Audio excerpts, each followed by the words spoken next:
আসার কথা ছিল তার।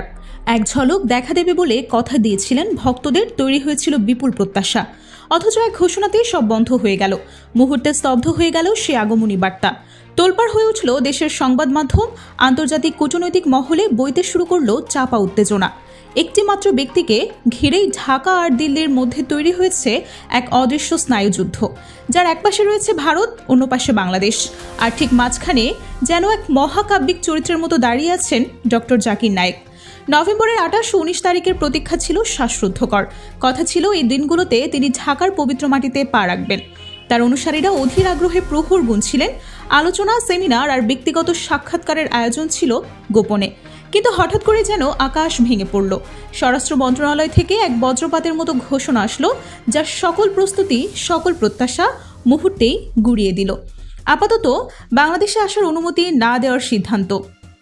এই আকস্মিক ঘোষণা শুধু ডক্টর নায়েকের ভক্তদেরই হতাশ করেনি, জন্ম দিয়েছে হাজারো প্রশ্ন, যা দেশের অলিগলি থেকে শুরু করে আন্তর্জাতিক ফোরাম পর্যন্ত প্রতিধ্বনিত হচ্ছে। কিন্তু কেন এই সিদ্ধান্ত? জনসম্মুখে যে কারণটি দেখানো হচ্ছে সেটাই কি তবে আসল সত্য, নাকি জাতীয় নির্বাচনের আসন্ন জামজলের আড়ালে চলছে অন্য এক খেলা, পর্দার অন্তরালে যার কলকাঠি নাড়ছে অদৃশ্য কোনো শক্তি? প্রশ্ন উঠছে, ভারত কি এমন কোনো তীব্র চাপ সৃষ্টি করেছে যা বাংলাদেশের পক্ষে অগ্রাহ্য করা সম্ভব হয়নি, নাকি 2016 সালের সেই বিভীষিকাময় রাতের আতঙ্ক, হলি আর্টিজানের দুঃস্বপ্ন আবারও ফিরে আসার আশঙ্কায় সরকারি কঠোর পদক্ষেপ নিয়েছে?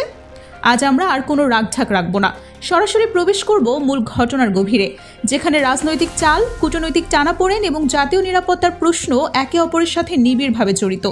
ছুরির ফলার মতো তীক্ষ্ণ বিশ্লেষণে কাটাছেঁড়া করে দেখব ডক্টর জাকির নায়েককে ঘিরে ভারতের আসলে পরিকল্পনাটা কি, কেন বাংলাদেশ সরকার এমন আকস্মিকভাবে পিছু হটার সিদ্ধান্ত নিতে বাধ্য হলো, আর এই সমগ্র ঘটনাটি দেশের সাধারণ মানুষের মনে ক্ষোভ, হতাশা নাকি স্বস্তি, কোন প্রতিক্রিয়াটি সবচেয়ে বেশি জাগিয়ে তুলেছে? প্রতিটি সত্য উন্মোচিত করতে আমরা প্রস্তুত, যা হয়তো আপনার ধারণাকেও পাল্টে দিতে পারে। সকল জল্পনা কল্পনার অবসান ঘটিয়ে গত মঙ্গলবার 4 নভেম্বর বাংলাদেশ সরকার একটি চূড়ান্ত সিদ্ধান্ত জানিয়ে দেয়। সচিবালয়ে স্বরাষ্ট্র মন্ত্রণালয়ের আইন শৃঙ্খলা সংক্রান্ত কোর কমিটির এক উচ্চ পর্যায়ের বৈঠকে এই গুরুত্বপূর্ণ সিদ্ধান্ত নেওয়া হয়।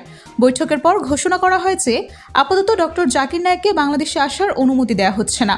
সরকারি ভাষ্যটি ছিল অত্যন্ত পরিষ্কার এবং কূটনৈতিকভাবে পরিশীলিত। বলা হয়, সামনেই জাতীয় নির্বাচন, আর এই নির্বাচনকালীন সময়ে দেশের আইন শৃঙ্খলা পরিস্থিতি স্বাভাবিক ও স্থিতিশীল রাখা সরকারের সর্বোচ্চ অগ্রাধিকার। স্বরাষ্ট্র মন্ত্রণালয়ের মুখপাত্র আরও ব্যাখ্যা করেন, ডক্টর জাকির নায়েকের আগমনকে ঘিরে ব্যাপক জনসমাগমের সম্ভাবনা ছিল। এই বিশাল জনতাকে দক্ষতার সাথে সামাল দেওয়া এবং তার নিজস্ব নিরাপত্তা নিশ্চিত করার জন্য বিপুল সংখ্যক আইন শৃঙ্খলা রক্ষাকারী বাহিনীর সদস্য মোতায়েন করা দরকার। কিন্তু নির্বাচনের ঠিক আগে দেশের আইন শৃঙ্খলা রক্ষাকারী বাহিনীর সদস্যদের অন্যত্র মোতায়েন করা সরকারের পক্ষে সম্ভব না, কারণ এই সময়ে তাদের প্রধান কাজ হলো নির্বাচনকে ঘিরে দেশের সার্বিক নিরাপত্তা বজায় রাখা। তাই জননিরাপত্তার বৃহত্তর স্বার্থেই এই মুহূর্তে তাকে ঢাকায় আসার অনুমতি দেওয়া হয়নি।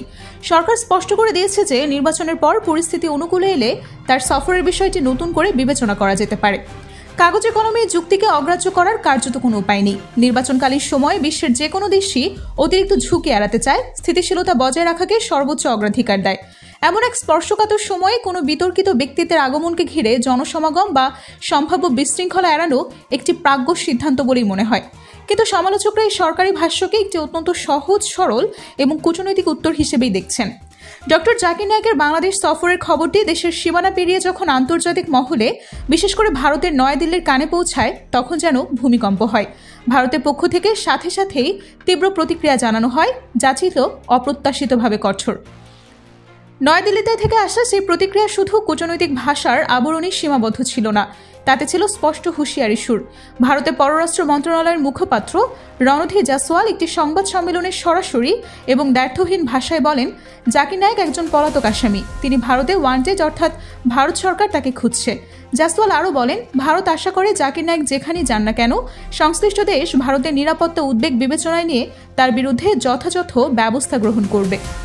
ভারতের এই বক্তব্যটি কেবল একটি সাধারণ কূটনৈতিক বিবৃতি না, এটি ছিল এক ধরনের অলিখিত হুঁশিয়ারি, যা বাংলাদেশের উপর একটি অদৃশ্য চাপ সৃষ্টি করে।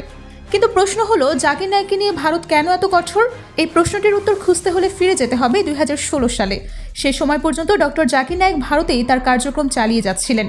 তিনি তার ইসলামিক রিসার্চ ফাউন্ডেশন এবং জনপ্রিয় পিস টিভি চ্যানেলের মাধ্যমে বক্তব্য রাখতেন, কিন্তু নরেন্দ্র মোদীর নেতৃত্বাধীন বিজেপি সরকার ক্ষমতায় আসার পর তার বিরুদ্ধে গুরুতর সব অভিযোগ দায়ের করা হয়। এর মধ্যে ছিল ঘৃণামূলক বক্তব্য প্রচার, বিভিন্ন ধর্মের মধ্যে বিভেদ সৃষ্টি, অর্থ পাচার এবং সন্ত্রাসী কার্যক্রমে উস্কানি দেওয়ার মতো ভয়াবহ অভিযোগ। ভারতের অভিযোগগুলো ছিল খুবই গুরুতর, যা দেশের অভ্যন্তরে ব্যাপক বিতর্কে জন্ম দেয়। এক পর্যায়ে তার প্রতিষ্ঠিত ইসলামিক রিসার্চ ফাউন্ডেশনকে নিষিদ্ধ করা হয় এবং তার জনপ্রিয় পিস টিভি চ্যানেলের সম্প্রচারও বন্ধ করে দেওয়া হয়। এই পরিস্থিতিতে 2016 সালে ডক্টর জাকির নায়েক ভারত ত্যাগ করেন এবং মালয়েশিয়ায় আশ্রয় গ্রহণ করেন। আশ্চর্যজনকভাবে মালয়েশিয়া সরকার তাকে স্থায়ীভাবে বসবাসের অনুমতিও দেয়, যা ভারতের জন্য ছিল আরও এক কূটনৈতিক ধাক্কা। ভারত সরকার তাকে দেশে ফেরাতে ইন্টারপোলের মাধ্যমে একাধিকবার রেড নোটিশ জারির আবেদন জানালেও পর্যাপ্ত প্রমাণের অভাবে সেই প্রচেষ্টা সফল হয়নি। ডক্টর জাকির নায়েকের নিজস্ব ভাষ্যে তিনি ভারত ফিরলে ন্যায় বিচার থেকে বঞ্চিত হবেন বলেই তার বিশ্বাস। বাংলাদেশ ও ভারতের মধ্যকার বর্তমান সম্পর্ক অত্যন্ত গুরুত্বপূর্ণ আর সংবেদনশীল। এই সিচুয়েশনে বন্ধুপ্রতিম একটি দেশের নিরাপত্তা উদ্বেগ পুরোপুরি পাশ কাটিয়ে তাদের চোখে ওয়ান্টেড একজন ব্যক্তিকে ঢাকায় এনে লাল গালিচার সংবর্ধনা দেওয়া বাংলাদেশের জন্য একটি বড় কূটনৈতিক ঝুঁকি তৈরি করতে পারবে। এই ধারণা বর্তমান সরকারের নীতি নির্ধারকদের মনে দৃঢ়ভাবে কাজ করছে বলেই বিশ্লেষকরা মনে করেন। তবে বিষয়টি কেবল ভারতের চাপের মধ্যেই সীমাবদ্ধ না, এর সাথে ওতপ্রোতভাবে জড়িয়ে আছে বাংলাদেশের নিজস্ব নিরাপত্তার প্রশ্ন, যা 2016 সালের একটি ভয়াবহ ঘটনার সাথে গভীরভাবে সম্পর্কিত। 1 জুলাই 2016 ঢাকার হলি আর্টিসান বেকারিতে ঘটেছিল দেশের ইতিহাসের অন্যতম নৃশংস জঙ্গি হামলা। সেই বিভীষিকাময় হামলায় দেশি বিদেশি নাগরিক সহ 22 জন নিহত হন, যা পুরো জাতিকে স্তব্ধ করে দেন। সেই হামলার তদন্তে এক ভয়াবহ তথ্য বেরিয়ে আসে। হামলাকারী জঙ্গিদের মধ্যে অন্তত 2 জন জাকির নায়েকের বক্তব্যে অনুপ্রাণিত হয়েছিল। সুতরাং যে ব্যক্তির বক্তব্যকে কেন্দ্র করে অতীতে এমন একটা ভয়ঙ্কর ঘটনা দেশে ঘটেছিল, একটি স্পর্শকাতর সময়ে অর্থাৎ জাতীয় নির্বাচনের ঠিক আগে তাকে দেশে এনে বিশাল জনসমাগমের সুযোগ করে দেওয়া যে কোনো সরকারের জন্যই আত্মঘাতী। এই জটিল পরিস্থিতিতে যখন একদিকে ভারতের কঠোর বার্তা এবং অন্যদিকে দেশের নিজস্ব নিরাপত্তার ঝুঁকি, তখন বাংলাদেশ পররাষ্ট্র মন্ত্রণালয় অত্যন্ত পরিশীলিত ভাষায় ভারতের উদ্বেগের জবাব দেয়। মন্ত্রণালয়ের মুখপাত্র বলে, ভারতের পররাষ্ট্র মন্ত্রণালয়ের মুখপাত্রের মন্তব্য আমাদের নজর কেড়েছে। আমরা বিশ্বাস করি কোনো দেশের জন্য দেশের অভিযুক্ত বা পলাতক ব্যক্তিকে আশ্রয় দেওয়া উচিত না। এই খবরের ভেতরে খবরগুলো খুঁজে বের করতে আমাদের গবেষকদের অনেক পরিশ্রম করতে হয়।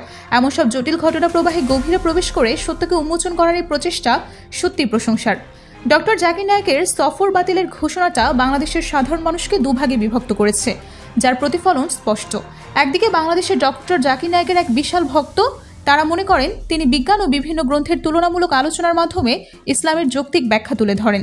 আর অন্যদিকে ঠিক বিপরীত মেরুতে রয়েছেন বিপুল সংখ্যক মানুষ, তারা সরকারের সিদ্ধান্তকে সময় উপযোগী এবং দেশের জন্য মঙ্গলজনক বলেই মনে করছেন।